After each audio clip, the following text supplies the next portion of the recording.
대구에서는 어제 하루 동안에만 무려 400여 명의 추가 환자가 나왔습니다. 앞으로도 당분간 이 같은 증가세가 계속될 것으로 보이는데 병상 부족 문제가 심각합니다.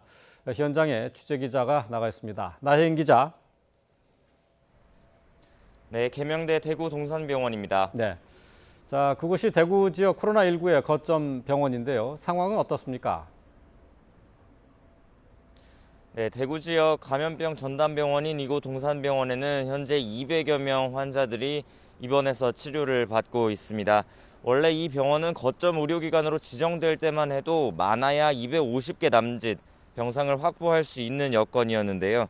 대구 지역의 환자 증가세가 멈출 줄을 몰라서 이미 포화 상태인데도 최대한 가용 병상을 더 늘릴 방안을 모색하고 있습니다. 어제 하루에만 이곳 대구에서 무려 422명이 추가 확진 판정을 받았습니다. 지난 18일 대구에서 첫 환자가 나온 이후 최대치입니다. 신천지 교인과 접촉자를 상대로 진단검사가 계속되고 있어서 당분간 환자는 계속 나올 것으로 보입니다. 현재까지 대구 지역의 확진자는 모두 1,132명인데 이 가운데 500여 명이 병상이 없어 자가격리 상태에 있습니다.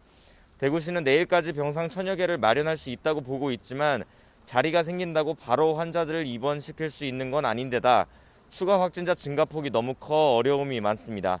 급기야 어제는 70대 노령 확진자가 입원을 기다리다가 숨지는 안타까운 일까지 발생했습니다. 이에 지역 병상의 여건이 안 되면 고령층이나 기저질환자, 중증도 등을 미리 분류해서 병원 배정의 우선순위를 정해야 한다는 목소리도 전문가들 사이에서 나오고 있습니다. 보건당국도 앞으로 중증 환자는 국가지정 음압병상에 경증 환자는 감염병 전담병원으로 보낸다는 방침인데요.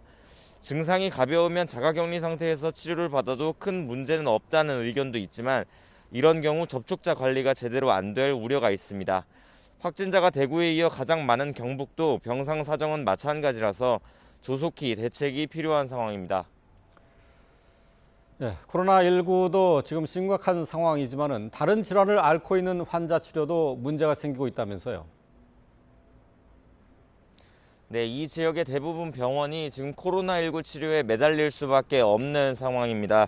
이에 따라 일반 환자들의 의료 공백 사태도 우려스러운 상황입니다. 일부 병원 중에는 위급 상황에도 다른 질환에 대한 치료를 거부하는 곳도 있다고 합니다. 호흡기 질환과 다른 질환을 분리해 진료하는 국민안심병원도 대구에는 아직 없습니다.